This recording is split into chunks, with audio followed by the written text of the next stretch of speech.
Hello दोस्तों, आज की इस वीडियो में मैं आपको 11th अंग्रेज़ी का पेपर आपको बताने वाली हूँ कि कैसा आया है और इसमें क्वेश्चन कैसे तरीके से पूछे गए हैं। ये वीडियो 12th वाले स्टूडेंट के लिए भी बहुत ही इम्पोर्टेंट है। अब आप ये सोच रहे होंगे कि 12th वाले स्टूडेंट के लिए 11th का पेपर कैसे इम्पोर्टेंट है, तो उस वीडियो को पूरा ध्यान से देखना। ये वीडियो आपके लिए इम्पोर्टेंट होने वाली है। तो जैसे कि इसमें जो क्वेश्चन पूछे गए हैं और इनमें से कौन से क्वेश्चन हैं जो 12th वाले स्टूडेंट के एग्जाम में पूछे जाएंगे, तो चलिए इस वीडियो को हम शुरू करते हैं। वीडियो शुरू करने से पहले अगर आप मेरे चैनल पर पहली बार हैं तो चैनल को सब्सक्राइब ज़रूर कर लेना। तो देखिए 2024 का 11th का पेपर है, ठीक है। अब इसमें एक पैसेज दिया गया है, ठीक है। तो यहाँ पर अब पैसेज ऐसे नहीं आते कि क्वेश्चन छांटने पर भी आए। ये है ऑब्जेक्टिव क्वेश्चन, यानी कि आपको पैसेज पढ़ना है और यहाँ पर जो आपको सही ऑप्शन है उस पर आपको टिक करना है, ठीक है। तो जैसे कि ये पेपर दूसरी तरह से बन के आया है, तो यहाँ पर आपको उस पैसेज को पढ़ना है और यहाँ पर ये सभी ऑब्जेक्टिव क्वेश्चन है, इसमें से आपको टिक लगाना है कि कौन सा राइट आंसर है, ठीक है। एक पैसेज ऐसा आएगा 12th वाले स्टूडेंट के लिए, क्योंकि अब नए तरीके से एग्ज़ाम आ रहे हैं तो आपको ऐसे ही करना है, आपको ऐसे करना, सॉल्व करना चाहिए, ठीक है।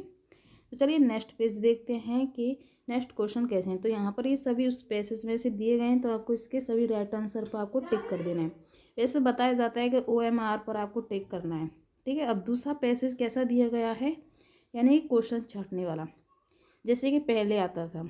यहाँ पर 3 पैसेज दिए गए हैं, जैसे यहाँ पर आप देख सकते हैं क्वेश्चन दिए गए हैं DCE तक। तो सभी के आपको इस पैसेज पढ़ना है और उसमें से आपको इसका राइट आंसर छांटने हैं, सही उत्तर आपको यहाँ पर लिखना है, ठीक है, यानी कि लिखने की। अब तीसरा रीडिंग दी गई है, तीसरा पैसेज ऐसा भी आया है, यानी जिसमें लॉन्ग क्वेश्चन आपको करने हैं, जैसे कि ये आपको दिखाई दे रहा है पैसेज नंबर 3, ठीक है।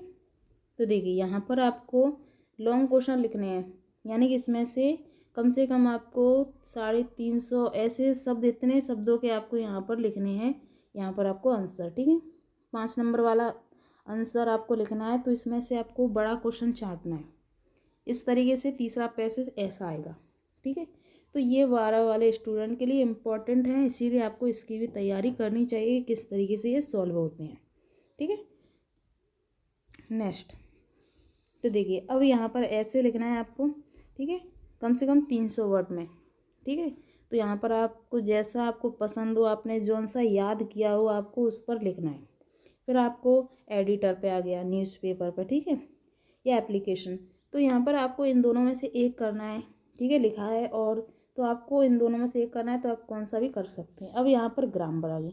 ग्रामर तो 12th वाले स्टूडेंट के लिए बहुत इंपॉर्टेंट है, क्योंकि ग्रामर तो 12th वाले स्टूडेंट के लिए पूछी ही जाती है। तो यहाँ पर टेंस दिए गए हैं, जैसे कि पैसिव वॉइस, ठीक है, डायरेक्ट इनडायरेक्ट, सभी प्रकार के टेंस यहाँ पर दी गए हैं। तो आपको उन्हें अच्छी तरीके से सॉल्व करना सीखना है, कैसे होते हैं, ठीक है। एक एक नंबर के हैं सभी क्वेश्चन।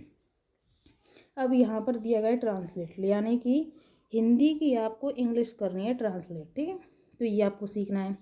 फिर ये आपका लिटरेचर, ये आपके लिए 12th वाले स्टूडेंट के लिए इंपॉर्टेंट नहीं है, क्योंकि ये उनकी ही किताब में से पूछा गया है, ठीक है। तो यहाँ पर आपको लिटरेचर में से आपने जो किताब पढ़ी उसमें क्वेश्चन दिए गए हैं, वो आपको यहाँ पर लिखने हैं, ठीक है, जो कि आपके लिए बहुत ही इम्पोर्टेंट हैं, ठीक है। इनमें से भी आपके कई नंबरों के पूछे जाते हैं। तो यहाँ पर ये सभी आपको याद करने हैं। जैसे कि देखिए सेंट्रल आइडिया दिया गया है, सेंट्रल आइडिया लिख सकते हैं आप पोयम, ठीक है। इनमें से जैसे फोटोग्राफ, ठीक है, चाइल्डहुड, आपको जौन सी याद हो आप उसे लिख सकते हैं, ठीक है। और यहाँ पर ये सभी आपकी जो किताब से पूछे गए क्वेश्चन है, ठीक है। तो इस तरीके से आप 12th की तैयारी में कुछ ऐसे क्वेश्चन हैं जो आपके 12th की बहुत ही इंपॉर्टेंट है। अगर आपको वीडियो पसंद आए, वीडियो को लाइक और चैनल को सब्सक्राइब जरूर कर लेना। चलिए हम मिलते हैं